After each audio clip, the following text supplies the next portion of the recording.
হায়াত আজকে আমার আছে, কালকে নাও থাকতে পারে, আপনারও নাও থাকতে পারে। কবর জিয়ারত করাটা সবাই করতে পারেন।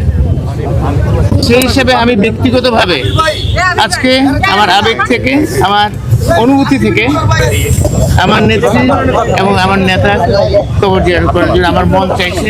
সেজন্য আমি সকালে ঘুম থেকে উঠেই এটাই প্রথম এরাদা করেছি এবং এখানে চলে এসেছি।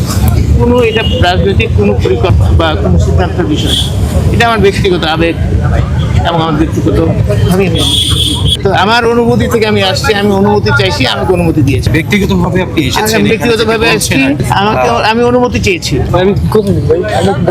এটা তো হায়াত মৌত রিজিক দরদ শাহরত এইসব আল্লাহ পাকের হাতে নিয়ে, এটা নিয়ে কথা বলার কিছু নাই।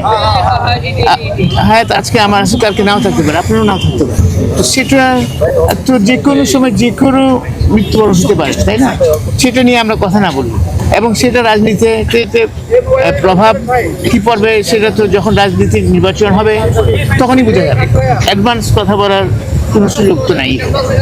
আর দ্বিতীয়ত হচ্ছে আমি এটুকু বুঝি, আমাদের নেত্রী ওনার সাথে আমি অত্যন্ত ঘনিষ্ঠভাবে কাজ করে আল্লাহ পাক আমাকে সুযোগ দিয়েছিলেন। সেই সুযোগের মধ্যে ওনাকে দেখেছি ওনার দেশপ্রেম, স্বাধীনতা, সার্বভৌমত্বর সাথে কখনো আপোষ করেন। এত কাছে থেকে ওনার সাথে আমি কাজ করেছি। তারপর দেশের জনগণের জানমালের নিরাপত্তার ক্ষেত্রে আপোষহীন ছিলেন।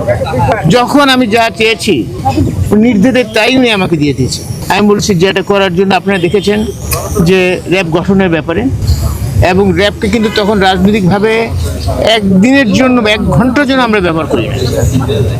1 ঘন্টার জন্য আমরা ব্যবহার করি, কেউ বলতে পারবেন না, আপনারা প্রমাণ দেখাতে পারবেন।